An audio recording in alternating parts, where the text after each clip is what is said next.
Hello!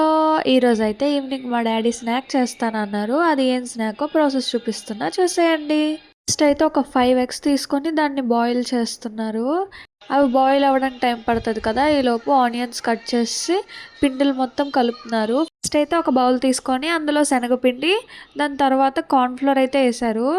దాని తర్వాత మనకు కావాల్సిన వెజిటబుల్స్ ఉంటే అవి కూడా ఏసుకోవచ్చు. మా డ్యాడీ అయితే ఇక్కడ మేము వెజిటబుల్స్ తినం కాబట్టి గ్రీన్ చిల్లీ ఇంకా కొరియాండర్ అయితే ఏశారు. దాని తర్వాత కొరియాండర్ పౌడర్, టర్మరిక్, తర్వాత కారం వేస్తున్నారు. ఇక్కడ నేను ఎంత వేయాలి ఏంటని చెప్పట్లేదు. ఎందుకంటే నాకు కూడా తెలీదు కాబట్టి ఎవరి టేస్ట్‌కి తగినంత వాళ్ళు వేసుకోండి.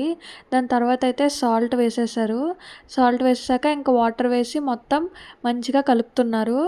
వాటర్ వేసాక మీకు ఇంకా పిండి చాలలేదు అని అనిపిస్తే ఇంకొంచెం వాటర్ వేసుకోండి. మా డ్యాడీకి కూడా ఇక్కడ చాలలేదు. ఇంకాస్త వాటర్ అయితే కలుపుకున్నారు. అది కొంచెం బజ్జీలా వచ్చేటట్టు అంటే పలుచగా కలుపుకోవాలి. ఇక్కడ మా చెల్లిని టేస్ట్ చూడమంటే చూస్తుంది. పిండి కలిపేసాక ఒక 5 మినిట్స్ అయితే పక్కన పెట్టేశారు. ఈలోపు విజిల్ అయితే వచ్చింది. ఎగ్స్ బాయిల్ అయిపోయి. నేనైతే మా డ్యాడీ హెల్ప్ చేయమంటే ఎగ్స్ పీల్ చేస్తున్నాను. అంతకంటే హెల్ప్ మనం ఏం చేయలేము. ఎందుకంటే మనకేం రాదు కాబట్టి. బాయిల్ అయిపోయిన ఎగ్స్‌ని అయితే కట్ చేస్తున్నారు. మా డ్యాడీ అయితే ఒక ఎగ్‌ని 3గా కట్ చేశారు. మీకు నచ్చినంత సైజులో కట్ చేసుకోండి. తర్వాత ఒక కడాయి పెట్టి దాంట్లో ఆయిల్ వేసుకొని ఇంక బజ్జీల్లా వేసుకోవడమే. నేను స్నాక్ అని చెప్తున్నాను కదా! అదేదో స్నాక్ కాదు. ఎగ్ బజ్జీ వేస్తున్నారు మా డ్యాడీ. నాకు కూడా చాలా సేపు సస్పెన్స్ తర్వాత తెలిసింది ఎగ్ బజ్జీ అని.